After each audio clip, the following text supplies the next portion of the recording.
మీరు మాకు కావలసిన వాళ్ళు, మేము మీ పట్ల ఎప్పుడు సహాయం అందించాలన్న ఆలోచనతోటి మీరు రాణిస్తే, మీరు ఇందులో ఎంపికై వివిధ రాష్ట్రాలకు ఈ దేశానికి సేవలు అందిస్తే తెలంగాణ ప్రతిష్ట పెరుగుతుంది.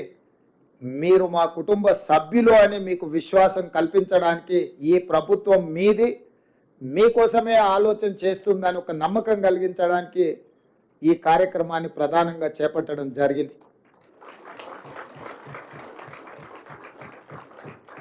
మీకు తెలుసు, చాలా కాలం సచివాలయం లేదు. సచివాలయం వచ్చిన తర్వాత ఎవరిని రానివ్వకుండా పోలీసుల పహారాల మధ్యలో కాపలా కాసేది. ఒకప్పుడు నేను వచ్చినా, సీతక్క వచ్చినా, ఎవరం ఇందులో అధికారులను కలవడానికి వస్తే బయటనే పోలీసులు అరెస్ట్ చేసి తీసుకెళ్ళి పోలీస్ స్టేషన్లలో నిర్బంధించే పరిస్థితి. అక్కడి నుంచి ఈరోజు ఈ సచివాలయం తెలంగాణ ప్రజలది. మీలాంటి వాళ్ళందరూ ఇందులోకి రావచ్చు, ఇది మనది అని ఒక నమ్మకం కలిగించడానికి ప్రత్యేకంగా సచివాలయంలోనే ఈ కార్యక్రమాన్ని ఏర్పాటు చేద్దామని ఉప ముఖ్యమంత్రి గారు సూచన చేయడం, మేము ఆమోదించి మిమ్మల్ని అందరినీ కూడా ఇక్కడికి ఆహ్వానించడం జరిగింది. ఈరోజు నా సూచన ఒకటే, మీ అన్నగా మీరు ప్రిలిమ్స్ క్లియర్ చేయడమే కాదు, మెయిన్స్ క్లియర్ చేసి ఇంటర్వ్యూలలో కూడా సెలెక్ట్ అయ్యి తెలంగాణ ప్రతిష్ట పెంచాలి.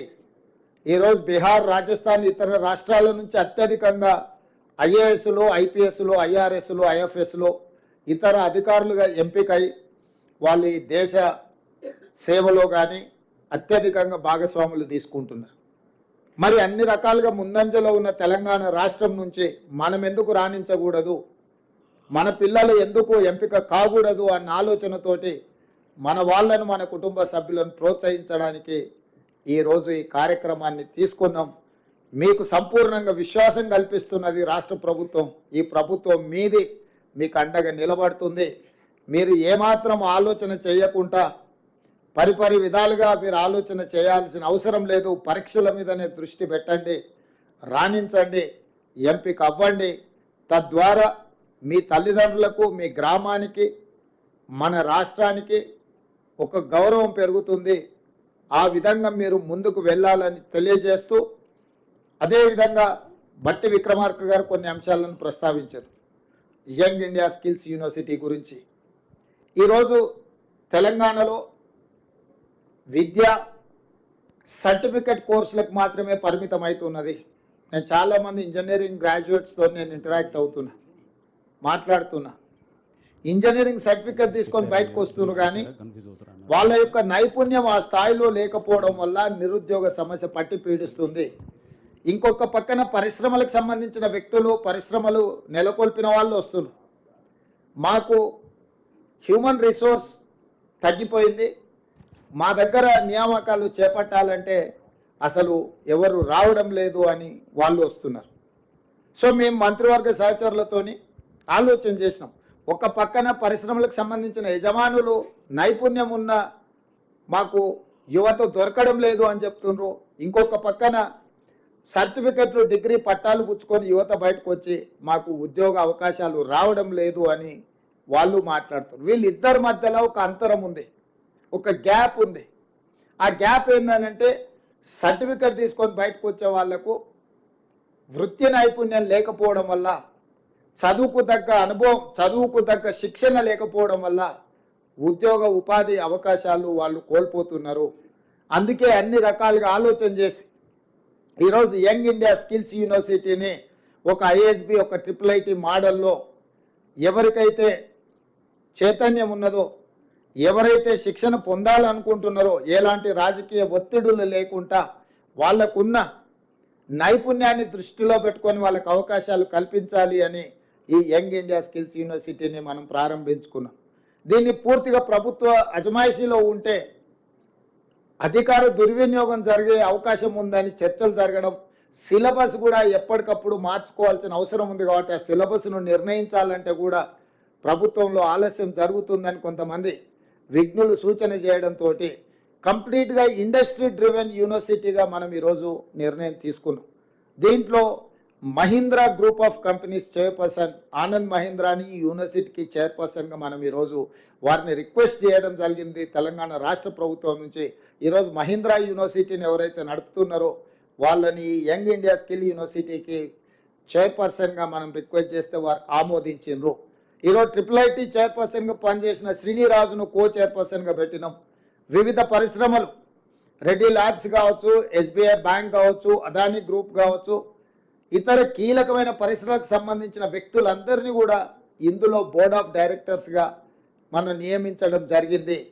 ఇందులో ప్రధానంగా నిధుల సేకరణ నుంచి శిక్షణ ఇచ్చే వరకు కంప్లీట్గా ఈ బోర్డే పర్యవేక్షిస్తుంది. ప్రభుత్వం కేవలం ఫెసిలిటేటర్ మాత్రమే. అందుకే ముచ్చర్లలో నిర్మించబోయే 4th సిటీలో 60 ఎకరాల భూమిని దాన్ని నిర్మించడానికి అవసరమైన కోట్ల రూపాయల నిధులను రాష్ట్ర ప్రభుత్వం మంజూరు చేసింది. ఈ అకాడమిక్ ఇయర్ వృధా కాకూడదని ఈ సంవత్సరం 2000 మందికి శిక్షణ ఇవ్వాలని ఎస్కి ఇంజనీరింగ్ అకాడమీలో ఈ సంవత్సరం 2000 మందిని ఎంపిక చేసి శిక్షణ ఇవ్వమని ఆదేశాలు ఇవ్వడమే కాకుండా నెక్స్ట్ ఇయర్ నుంచి ప్రతి సంవత్సరం 20,000 మంది స్టూడెంట్స్ను ఈ యంగ్ ఇండియా యూనివర్సిటీలో ఎంపిక చేస్తున్నాం. సర్టిఫికెట్ కోర్సులు ఉంటాయి, డిప్లొమా కోర్సులు ఉంటాయి, డిగ్రీ కోర్సులు ఉంటాయి. ఇందులో ఉత్తీర్ణులైన వాళ్ళు డిగ్రీ నుంచి భవిష్యత్ పోటీ పరీక్షలకు కానీ ఇతర దేశాలలో చదువుకోవడానికి అవసరమైన అవకాశాలన్నీ కల్పించడానికి ఈరోజు ఆ యూనివర్సిటీని మనం తీర్చిదిద్దుతున్నాం. ఇదే కాకుండా నిన్నగాక మొన్న జరిగిన ఒలింపిక్స్లో మన దేశం యొక్క పర్ఫార్మెన్స్ ఆశించిన స్థాయిలో కానీ ప్రజలు ఊహించిన స్థాయిలో కానీ లేదు. చిన్న చిన్న దేశాలు చాలా మెడల్స్ తెచ్చుకున్నారు. కానీ 140 కోట్ల జనాభా ఉన్న ఈ దేశానికి ఒలింపిక్స్లో ఒక రకంగా అవమానం జరిగినట్టే. దీన్ని దృష్టిలో పెట్టుకొని మొన్న నేను విదేశీ పర్యటనలో భాగంగానే సౌత్ కొరియాకి వెళ్ళిన. అక్కడ sports university, south Korean sports యూనివర్సిటీకి నేను అక్కడికి వెళ్ళిన. సౌత్ కొరియాకు 32 పథకాలు వస్తే ఒక చిన్న దేశంలో 16 పథకాలు నేను వెళ్ళిన యూనివర్సిటీకి వచ్చినాయి. అందులో ఒక అమ్మాయికి 3 గోల్డ్ మెడల్స్ వచ్చినాయి ఒలింపిక్స్లో. ఒకే అమ్మాయి 3 గోల్డ్ మెడల్స్ కొట్టింది. అంటే శిక్షణ ఇవ్వడం ద్వారా, నైపుణ్యాన్ని రాబట్టడం ద్వారా ఒలింపిక్స్లో కూడా రాణించిన ఆ దేశం మన దేశానికి, మన యువతకు ఆదర్శంగా తీసుకోవాలి. అందుకే సౌత్ కొరియన్ యూనివర్సిటీతో మాట్లాడి యంగ్ ఇండియా స్పోర్ట్స్ యూనివర్సిటీని కూడా వచ్చే అకాడమిక్ ఇయర్ నుంచి మన స్పోర్ట్స్ యూనివర్సిటీని దేశంలో, మన రాష్ట్రంలో ప్రత్యేకంగా నెలకొల్పుతున్నాము. ఎందుకంటే 2028 ఒలింపిక్స్లో అత్యధికంగా మెడల్స్ ఈ తెలంగాణ యువత సాధించాలన్నది మా లక్ష్యం. ఒకప్పుడు FA ఏషియన్ గేమ్స్ కానీ, నేషనల్ మిలిటరీ గేమ్స్ కానీ చాలా గేమ్లు నిర్వహించిన 2002 సంవత్సరంలో నిర్వహించిన గొప్ప అద్భుతమైన స్టేడియంలు గచ్చిబౌలిలో స్పోర్ట్స్ విలేజ్ దాదాపుగా ఈ 15 సంవత్సరాలు నిరుపయోగంగా మారిపోయింది.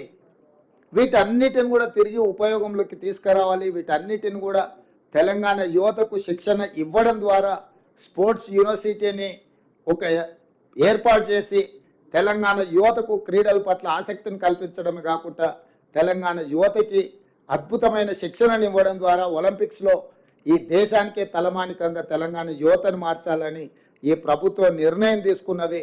తొందరలో ఈ అంశాలను కూడా మీరు చూడబోతున్నారు. అదేవిధంగా ఇంతకుముందే బట్టి విక్రమార్క గారు చెప్పినారు, SC, ST, BC minority residential schools ప్రారంభించడం గత ప్రభుత్వం చెప్పింది. కానీ పోల్ట్రీ ఫార్మ్స్లలో కోళ్ళ కంటే కూడా అధ్వానంగా ఇవాళ ఆ పిల్లలను ఆ వాటిలలో ప్రైవేట్ రెంటల్ బిల్డింగ్లో పెట్టారు. ఎలాంటి మౌలిక వసతులు లేవు. 200-300 మంది విద్యార్థులు ఉంటే 2 బాత్రూమ్లు కూడా ఉండడం లేదు. వీటన్నిటిని దృష్టిలో పెట్టుకొని పిల్లలందరూ ఎవరు? మన వాళ్ళు. మన పిల్లలకు మనం ఇవ్వవలసిన మౌలిక వసతులు ఇవ్వకపోతే వాళ్ళ భవిష్యత్తు మీద ప్రభావం చూపిస్తుంది. అందుకే వీటన్నిటిని కూడా SC, ST, BC మైనారిటీ వీటన్నిటిని ఒక క్యాంపస్ లాగా క్రియేట్ చేసి ఇంటిగ్రేటెడ్ రెసిడెన్షియల్ స్కూల్స్గా మార్చి young India integrated residential schools కింద 20 నుంచి 25 ఎకరాలల్లా 100 నుంచి 150 కోట్ల రూపాయలు పెట్టి ఒక యూనివర్సిటీ స్థాయిలో ఒక క్యాంపస్ లాగా వాటి అన్నిటిని ప్రతి నియోజకవర్గంలో ఒక ఇంటిగ్రేటెడ్ రెసిడెన్షియల్ స్కూల్స్ క్యాంపస్ నిర్మించి పిల్లలందరికీ ఒక జాతీయ స్థాయి స్టాండర్డ్స్లో వాళ్ళకు వసతులు కల్పించి టీచింగ్ స్టాఫ్ను, నాన్ టీచింగ్ స్టాఫ్ను, మంచి భోజనం వాళ్లకు, ఎందుకంటే ఇవాళ రేపు భోజనం మీరు చూస్తున్న చాలా కంప్లైంట్స్ ఎట్లా వస్తున్నాయో, వీటన్నిటినీ తొలగించి ఈ పేదల పిల్లలకు ఒక మంచి నాణ్యమైన విద్యను అందించాలని ఈరోజు ఈ సంవత్సరం ఈ ఫైనాన్షియల్ ఇయర్లోనే 5,000 కోట్ల రూపాయలతోటి ప్రతి నియోజకవర్గంలో 100 అసెంబ్లీలల్లో 100 యంగ్ ఇండియా ఇంటిగ్రేటెడ్ రెసిడెన్షియల్ స్కూల్స్ని 20 నుంచి 25 ఎకరాలల్లో కట్టాలని ఒక లక్ష్యంతో గర్వంగా ఇప్పుడు చాలామంది ఆక్స్ఫర్డ్ యూనివర్సిటీలో చదువుకున్నాం, స్టాన్ఫర్డ్లో చదువుకున్నాం, లేకపోతే ఉస్మానియా యూనివర్సిటీలో చదువుకున్నామని వాళ్ళు చదువుకున్న యూనివర్సిటీల గురించి గొప్పగా చెప్పుకుంటారు.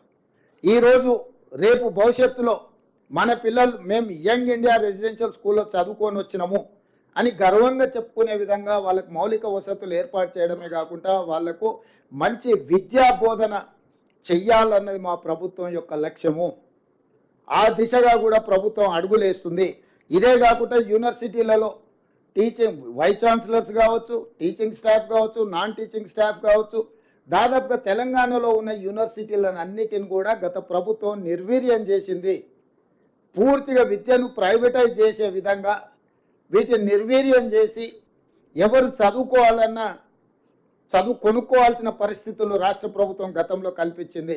అందుకే తొందరలోనే 10-15 రోజుల్లోనే అన్ని యూనివర్సిటీలకు వైస్ ఛాన్సలర్ నియమించడమే కాకుండా మొత్తం ప్రొఫెసర్లు, అసోసియేట్ ప్రొఫెసర్లు, అసిస్టెంట్ ప్రొఫెసర్లు ఖాళీలు అన్నిటిని కూడా భర్తీ చేసి ఒక నాణ్యమైన విద్యను యూనివర్సిటీల పిల్లలకు అందుబాటులో తీసుకొచ్చి పోటీ పరీక్షలకు తయారు చేసే విధంగా విద్య మీద ఫోకస్ పెట్టాలని కూడా మన రాష్ట్ర ప్రభుత్వము ఇవన్నీ కార్యక్రమాలను చేపడుతుంది. ఇన్ని చేసినా అక్కడక్కడ గతంలో 10 సంవత్సరాలు ప్రభుత్వం పరీక్షలు పెట్టట్లేదు, ఉద్యోగ అవకాశాలు ఇవ్వడం లేదు, ఉద్యోగ నియామకాలు చేపట్టడం లేదని పిల్లలు ధర్నాలు, దీక్షలు చేశారు. 10 సంవత్సరాలు అదే కోసం. ఇప్పుడు మన ప్రభుత్వం వచ్చినాక పరీక్షలు పెడతామంటే కూడా కొంతమంది వాళ్ళను భయపెట్టి రోడ్ల మీదకి తెచ్చి మాకు పరీక్షలు వద్దు, వాయిదాలు వేయండి అని ధర్నాలు చేపిస్తారు. మీరు సివిల్స్కు ప్రిపేర్ అయినరు, సెలెక్ట్ అయినరు, మీరు ఆలోచన చేయండి. ప్రభుత్వం ఎప్పుడైనా పరీక్షలు పెడతామంటే విద్యార్థులు పోటీ పడి పరీక్షలు గత 10 సంవత్సరాల నుంచి మనం ప్రిపేరే అవుతున్నాం కదా. ఏదైనా మీకు సమస్య ఉంటే ఈ ప్రభుత్వము మీకు అందుబాటులో ఉంటుంది. నాతో పాటు మంత్రివర్గ సహచరులు అందరూ మీకు అందుబాటులో ఉన్నారు. ఎవరైనా కలవకుంటున్నారా? ప్రతిరోజు నేను మీ మధ్యలోనే కనిపిస్తున్నా కదా.